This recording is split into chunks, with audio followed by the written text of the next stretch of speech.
Someone told you a lie about money when you were young, and you believed them. You were told that the global economy is this massive, perfectly objective machine. You were taught that massive financial institutions operate on pure math, infallible logic, and perfectly balanced equations. Everyone talks about the financial system like it is some kind of magical, self-correcting entity. But today, I need to completely shatter that illusion for you.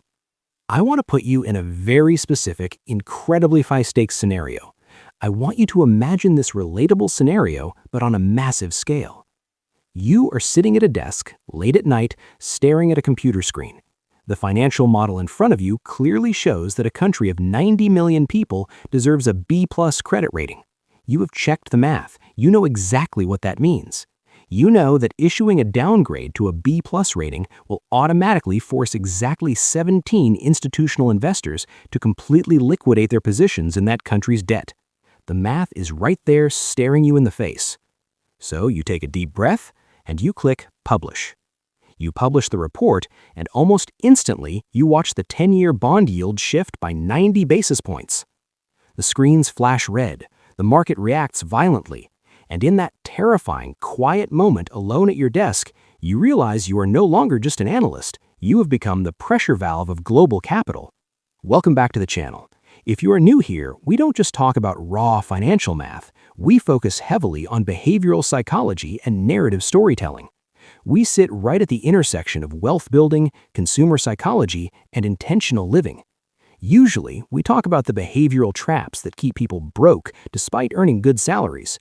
We talk about the illusion of the middle-class lifestyle, the dangers of massive car payments, and the house-poor traps that secretly destroy your wealth. But to really understand why you might feel broke and why the system feels rigged against the everyday person, you have to understand the psychology of the people running the system at the very top.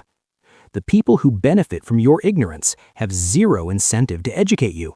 Today, we're exposing a massive hidden truth. We're going to chart the rise of a junior analyst at a global ratings agency. We're going to uncover the biggest financial traps nobody warns you about, and we're going to look at the terrifying reality of how sovereign debt actually works behind closed doors. Because let me assure you, being broke isn't weakness and it's not stupidity. It is psychology. And the global economy? That is driven by psychology, leverage, and power, not just spreadsheets. Let's break this down step by step. Lesson 1. The illusion of the objective model. To really understand this, we need to use a relatable avatar. Let's call him Tyler. Meet Tyler. Tyler is our bright, ambitious junior analyst. He just graduated from a prestigious university, and he lands what everyone tells him is the absolute dream job at a major global ratings agency. Now, Tyler walks into that sleek glass building on his first day, thinking his job is entirely objective. He believes he is going to spend his days quietly looking at spreadsheets, calculating debt to GDP ratios, and giving sovereign nations a fair, unbiased, scientifically calculated score. But Tyler is about to learn something that the financial industry desperately tries to hide from the public. He learns very quickly that financial models are actually political battlegrounds. Now, just for some quick external context so we're all on the same page, a global ratings agency is basically a massive company that assigns a credit score to entire countries. Just like you have a personal credit score that tells a bank how risky it is to give you a mortgage, entire nations have credit scores that tell global investors how risky it is to buy their government bonds. If a country gets a bad score, they have to pay much higher interest rates to borrow money. Tyler realizes that when he sits down to evaluate a country, he isn't just grading a math test, he's stepping into a war zone. Because when a global ratings agency assigns a score, they're essentially dictating that country's cost of existence. And the people in power, the politicians, the finance ministers, the central bankers, they will fight tooth and nail to manipulate, debate, and pressure the agency into giving them a better score. Tyler thought he was a scientist, but he quickly realizes he is a diplomat navigating a highly emotional, highly contested arena. This brings us directly to Lesson 2, and this is where things get truly shocking and honestly a little sickening. This is where we look at the quiet conflicts of interest that govern our reality. Imagine Tyler sitting in a corporate boardroom.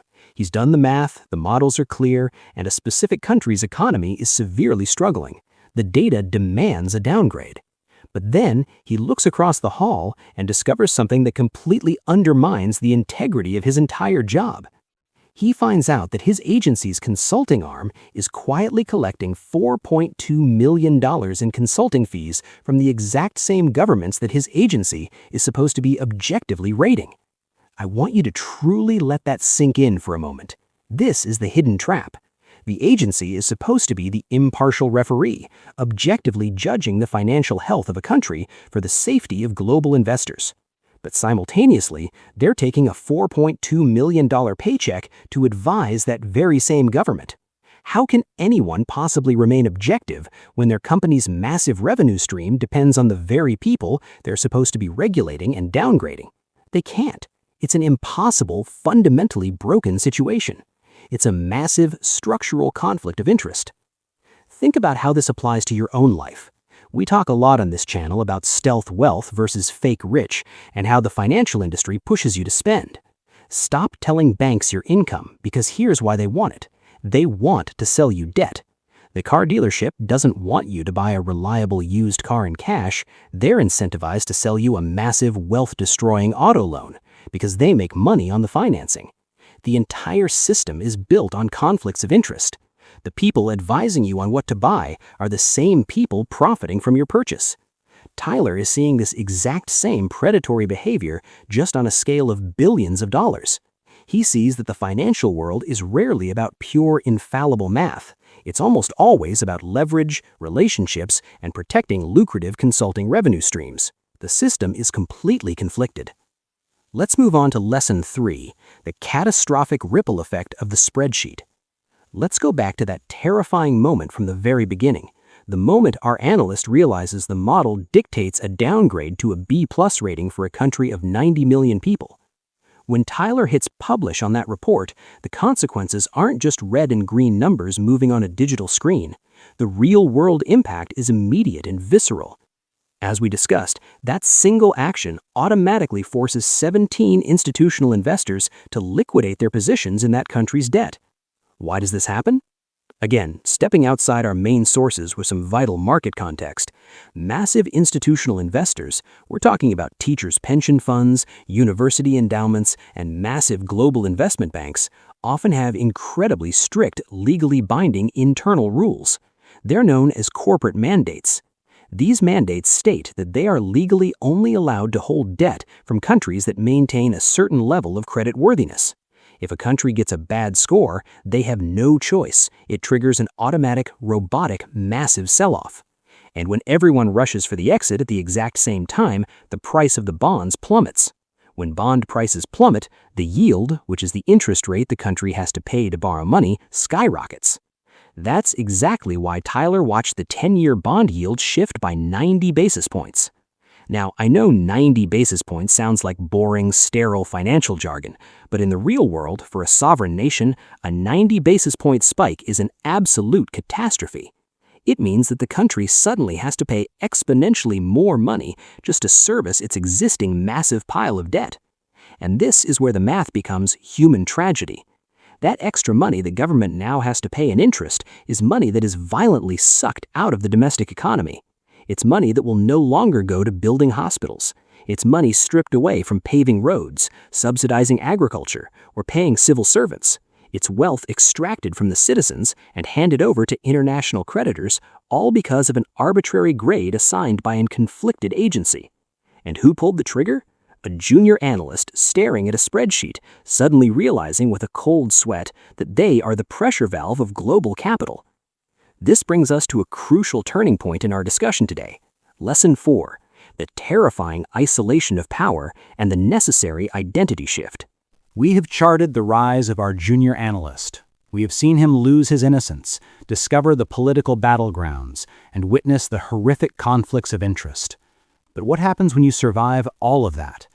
What happens when you climb the corporate ladder, navigate the murky waters of those $4.2 million advisory fees, and reach the absolute pinnacle of the industry?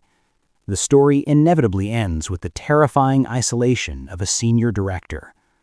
I want you to imagine you are that senior director. You have worked your entire life to get to the top floor. You have the massive office, the incredible salary, and the ultimate authority. The buck stops with you. There is no one left to pass the difficult decisions up to.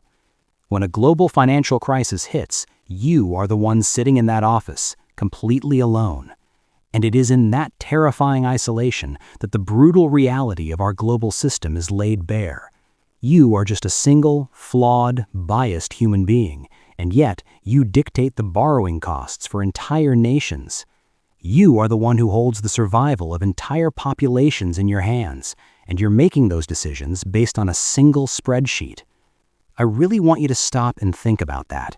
The fate of 90 million people, their economic survival, their future, their ability to afford basic necessities, all of it dictated by a single spreadsheet managed by an isolated director.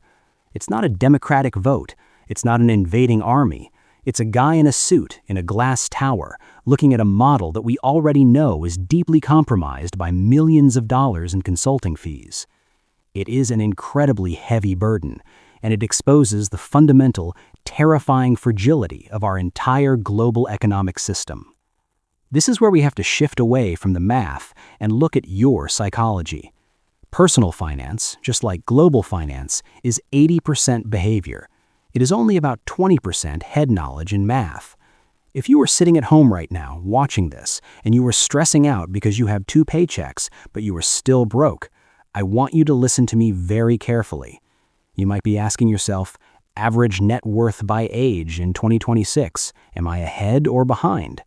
You're looking at your bank account and feeling like you are failing. But I am telling you right now, I am sitting you down at the kitchen table as a friend who cares about your future to give you a desperately needed reality check. The people who benefit from your ignorance have absolutely zero incentive to educate you. The global financial system is not designed to help you build wealth. It is designed to extract wealth from you, just like it extracts wealth from vulnerable sovereign nations. Whether it's a global ratings agency shaking down a country while collecting $4.2 million in advisory fees, or a massive bank offering you a high-interest credit card so you can maintain the illusion of the middle-class lifestyle with a luxury car payment, the game is the same. It's all about leverage. It's all about getting you trapped in a cycle of debt. Deficit spending doesn't just keep you from building wealth, it actively destroys your wealth. When you finance a lifestyle you cannot afford to impress people you don't even like, you are willingly handing over your power to the exact same broken, conflicted system that we just spent the last 20 minutes tearing apart. You are acting just like a mismanaged sovereign nation, racking up debt until the markets decide to crush you. We talk about the 50 minimalist rules that quietly made me richer and the 14 ways to build wealth without anyone knowing, because stealth wealth is the only real protection you have. Foundational investing, utilizing index funds, maximizing your 401k, and understanding the true power of compound interest. These aren't just neat financial tricks, they are your armor against a system that wants to bleed you dry. Everyone talks about compound interest like it's some kind of magic trick. Here's what nobody tells you.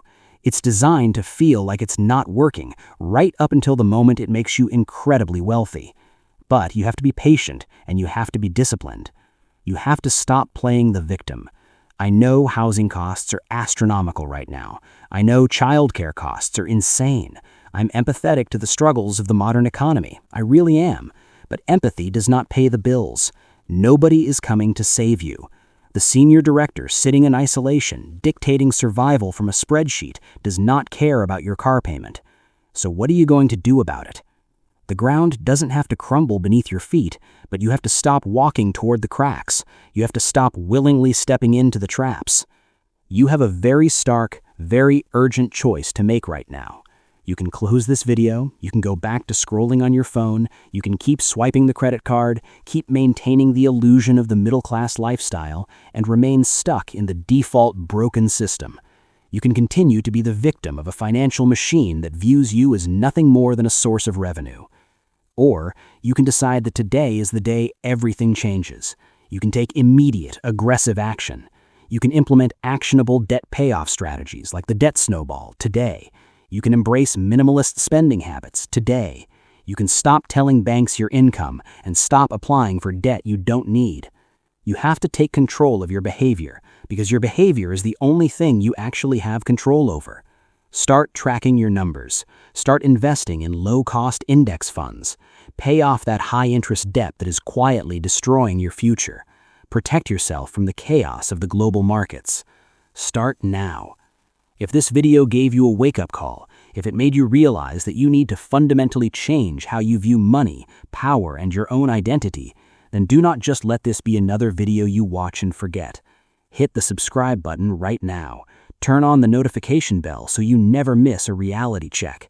Share this video with someone who desperately needs to hear this message. And if you are ready to take that next step, if you are ready to actually start building stealth wealth and paying off your debt, click the video on your screen right now. In that video, I break down the exact actionable steps you need to take to build a bulletproof financial foundation. You don't have to be a victim of the spreadsheet. Take your power back.